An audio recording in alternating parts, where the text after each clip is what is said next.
Olá, meus amigos. Hoje, mais uma vez, vou perturbar vocês. Ajuda a desenvolver o canal. Nos ajudem. Vamos lá, curta esse vídeo. Divulgue bastante ele, compartilhando. Se inscreva no canal. Nos siga na nossa rede social. Vamos espalhar esse trabalho. Vamos levar esse trabalho a mais pessoas, principalmente as pessoas que estão muito necessitando. Vamos fazer ele chegar longe. Mas hoje vocês vão começar a entender o porquê que eu comecei primeiro falando sobre casamento, deveres do casamento e sobre regime de bens. Uma coisa que muitas vezes as pessoas não dão a devida atenção, né? Ainda mais que na hora do casamento está todo mundo muito apaixonado.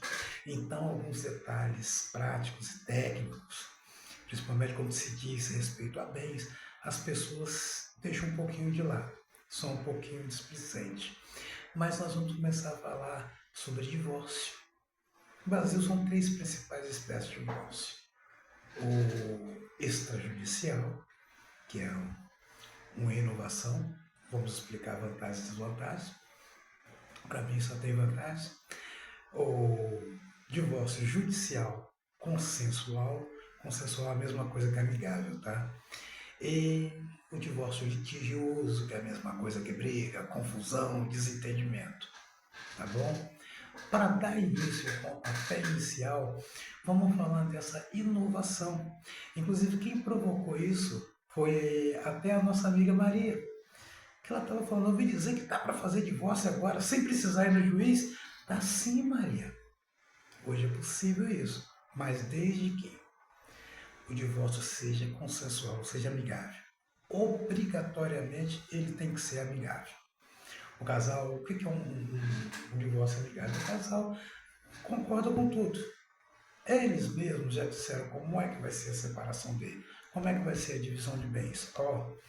Pode escolher, pode fazer a divisão de bens que vocês bem entenderem, desde que não haja exagero. Não pode extrapolar a lei. Como assim extrapolar a lei?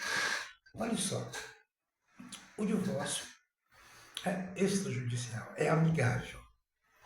Mas de repente se observa que uma parte está ficando com tudo. Todos os bens, são 10 casas estão ficando com uma parte. São 5 carros estão ficando com uma parte. O outro está ficando sem nada. Aí, opa, tem alguma coisa estranha aí. Então vão ter que obedecer alguns respaldos legais, mas isso aí vocês se entendem. Desde que seja amigável, vocês começam a se entender com facilidade. Outra coisa importante, não pode haver menores, que são os filhos. Não pode haver filhos menores nem incapazes. Tá? Incapaz é que ele pode ter algum problema mental, ou mesmo algum problema físico, que o impossibilite do trabalho e o torne sempre dependente. Tá?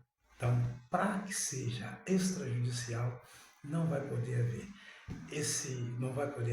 filhos menores e nem capazes. E vai ter que ser consensual, vai ter que ser amigável, tá bom? E as vantagens são muitas. Primeiro, você não vai ter que pagar custas processuais, você não vai ter que pagar honorários de advogado altíssimo. Você vai precisar de um advogado, mas você vai poder se dirigir a qualquer cartório, não precisa nem ser o cartório que você casou, tá? Mas tem que ser acompanhado de um advogado, vai ser lavrado uma escritura pública, pronto, o problema resolvido, o divórcio vai sair. E o advogado, logicamente, vai orientar vocês direitinho a como fazer isso de tal forma que não haja qualquer espécie também de impedimento. Tá bom? Então, Maria, já é possível sim, desde que seja consensual, não tem interesse de menores. E esquecendo, a mulher não pode estar grávida. Tá bom? Se ela estiver grávida, tiver conhecimento que está grávida, também não dá para ser extrajudicial. Aí depois nós vamos explicar como é que se faz então. Tá bom? E hoje, aquele papozinho nosso sobre a reflexão é quando Jesus, antes de começar o ministério público dele, ele se batizou e se retirou para o deserto. Aquele período que ele foi ficar em meditação e reflexão, para começar o ministério público dele. E houve aquele momento em que ele, completando os seus 40 dias no deserto, o inimigo chegou para ele e tentou tentá-lo. E uma das tentações, quando o inimigo chega para ele, nota que ele estava muito dias sem se alimentar e entra naquela tentação básica para ele. Falou, se é Deus mesmo, transforme essas pedras em pães. Duas coisas que o inimigo estava querendo botar em Jesus: a soberba. Você não notou, quando a gente serve a Cristo, aí começa a vir os dons espirituais, aí às vezes a gente se acha meio um pouquinho super-homem, homem de ferro, Homem-Aranha, outro pá!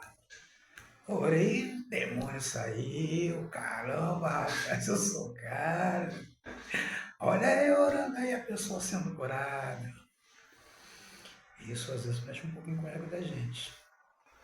Às vezes a gente esquece que é Cristo. Cristo é Jesus. Não somos nós que estamos realizando nada. É o Espírito Santo de Deus ali. Não somos nós.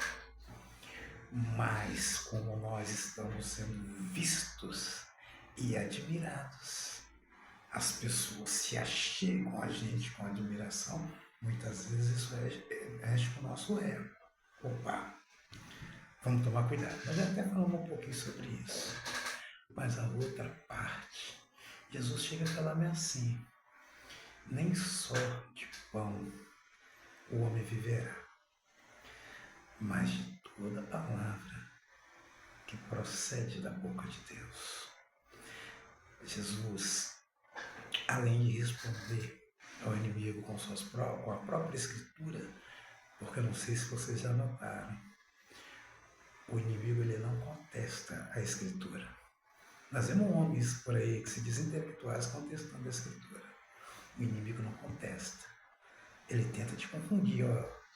Foi isso mesmo que Jesus disse, que Deus disse, que ele falou para ela. Dessa maneira mesmo, será que vai ser? Mas a palavra de Deus, ele respeita. Ele sabe que ela é palavra de verdade, que ela é fogo. Então, ele respeita. Então, Jesus, ao invés de fazer tratados filosóficos para ele, ou discutir com ele, Jesus não discutiu. Jesus utilizou a palavra, porque a palavra ele não contesta. Então, não tem discussão, assunto encerrado. Ele foi partir para o outro lado. E esse alimento espiritual que é a palavra de Deus. Pedro também já havia advertido que a fé vem pelo ouvir. E ouvir a palavra de Deus. Então é importantíssimo que estejamos diariamente nos alimentando da palavra. Você toma só café da manhã, você só come um pão de manhã com cafezinho e vai embora e tudo bem? Só amanhã que você vai se alimentar? Você se alimenta 1 ou 2 ou 3 vezes por semana apenas? Não. Você, para alimentar seu corpo, você se alimenta várias vezes ao dia, pelo menos café da manhã, almoço, café da tarde, noite, pouco menos, mas geralmente é essa alimentação, fora alguns beliscozinhos que quem pode, quem consegue, né, ainda faz durante o dia. O alimento espiritual também tem que ser constante. Quanto mais você se alimenta espiritualmente, mais forte você fica, porque você fortalece a tua fé. E como já foi dito, que a fé, ela se fortalece através da palavra de Deus, de ouvir a palavra.